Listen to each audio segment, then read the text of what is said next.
네, 안녕하십니까. 지금 더불어민주당 헌법개정특위 출범식 및 1차 회의를 시작하도록 하겠습니다. 사회를 맡은 저는 박진영입니다.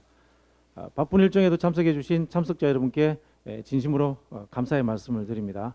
오늘 회의는 원내대표님, 특별위원회 위원장님 인사 말씀 이후에 비공개 회의로 전환됨을 좀 양해해 주실 것을 부탁드리겠습니다.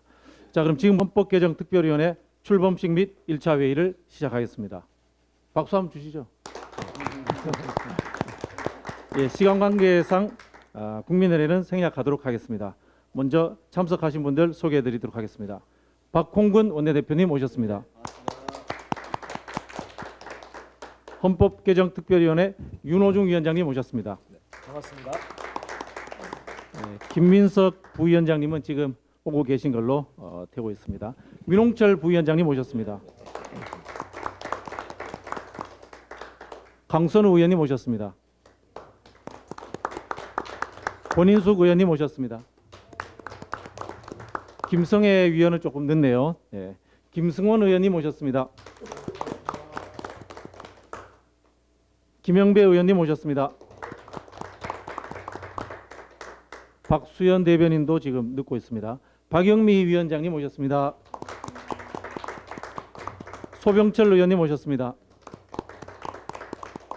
송기현 의원님 오셨습니다. 한병도 의원님 오셨습니다.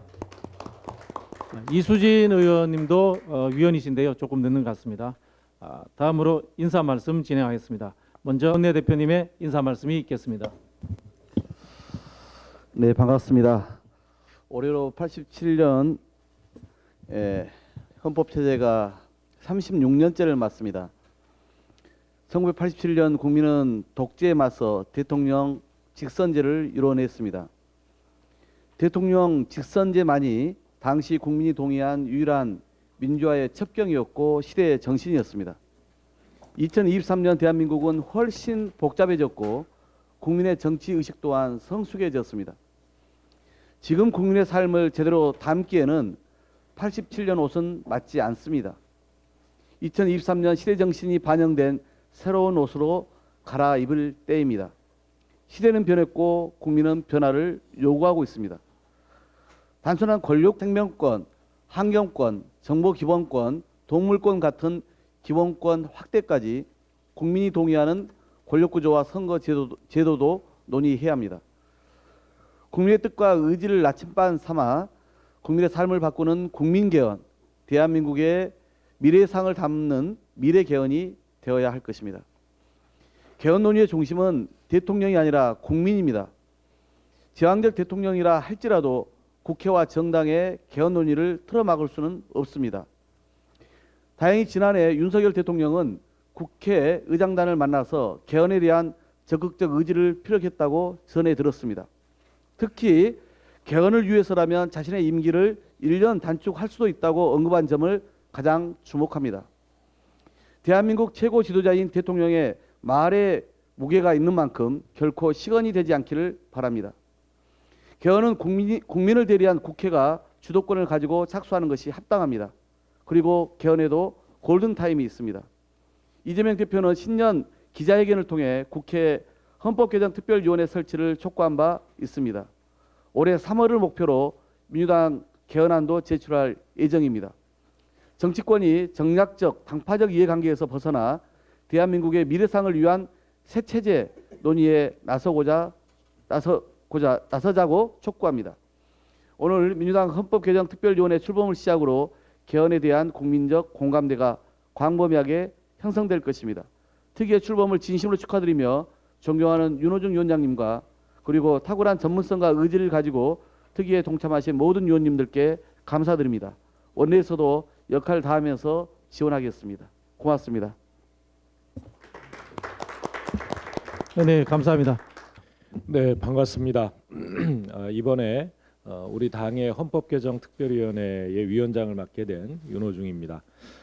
나라의 근간이자 국민의 삶의 최후의 보루라고 할 수 있는 헌법을 새롭게 정비하는데 밑거름이 되고자 오늘 더불어민주당 개헌특위가 첫걸음을 내딛습니다. 당의 개헌특위 위원장이라는 중책을 맡게 돼서 대단히 책임이 무겁습니다. 또 이런 중책을 맡겨주신 당에 감사드리면서 사명감을 가지고 최선을 다하겠다는 말씀드립니다. 여러 분야에서 전문성을 가지고 또 유능하게 활동해 오신 위원님들을 모신 만큼 열심히 논의해서 좋은 안을 만들어내도록 하겠습니다.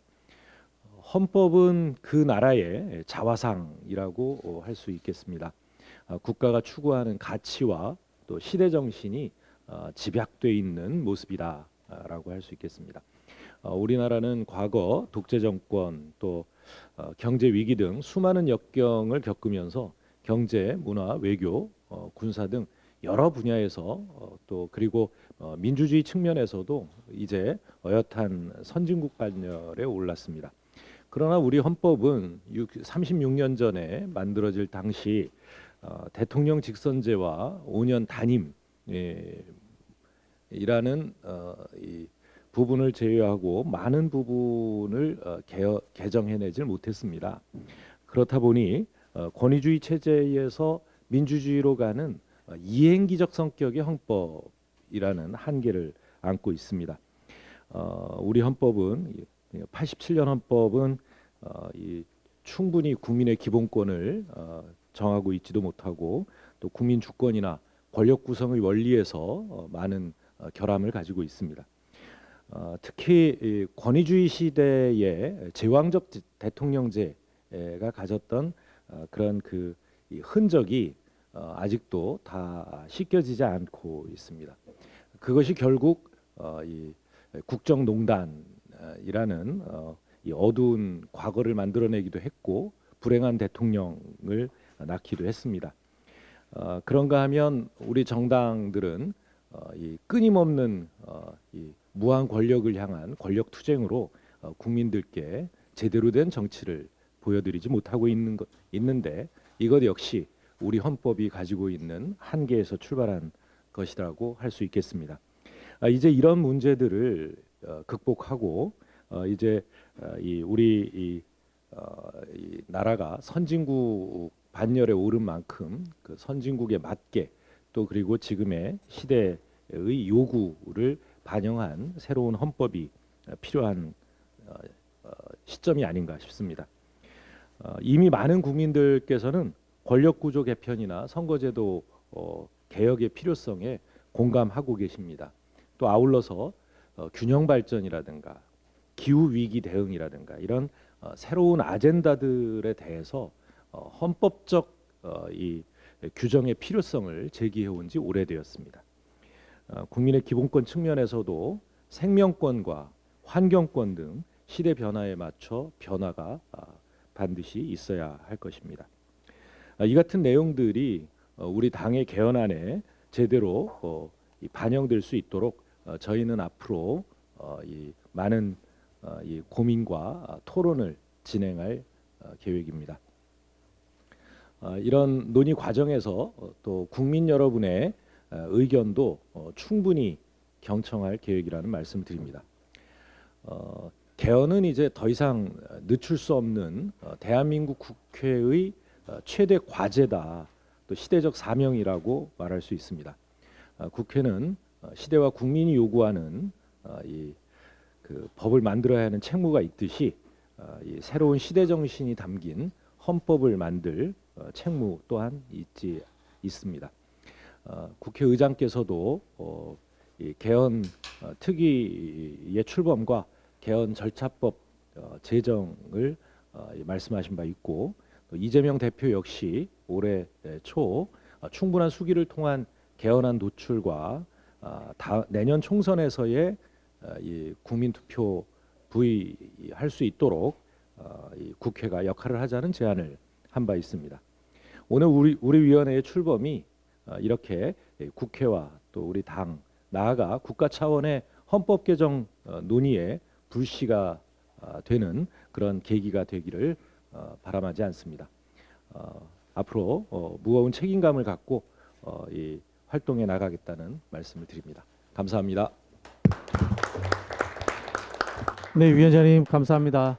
기념 촬영을 한번 해야 될 것 같은데 이제로 이수진 의원님 오셨습니다.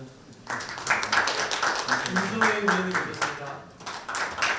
기념 촬영을 하고 비공개로 전환하도록 하겠습니다.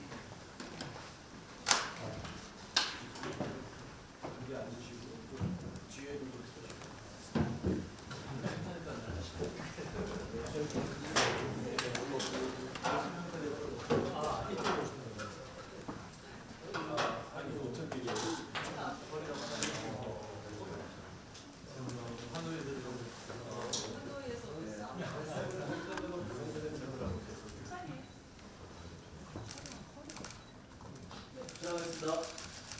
하나, 둘. 우리 위원장님 헌법하고 그냥 개정 한번 부탁드리겠습니다. 네, 헌법하고 해주시고 개정으로 들어가겠습니다. 자, 헌법 개정. 네, 감사합니다.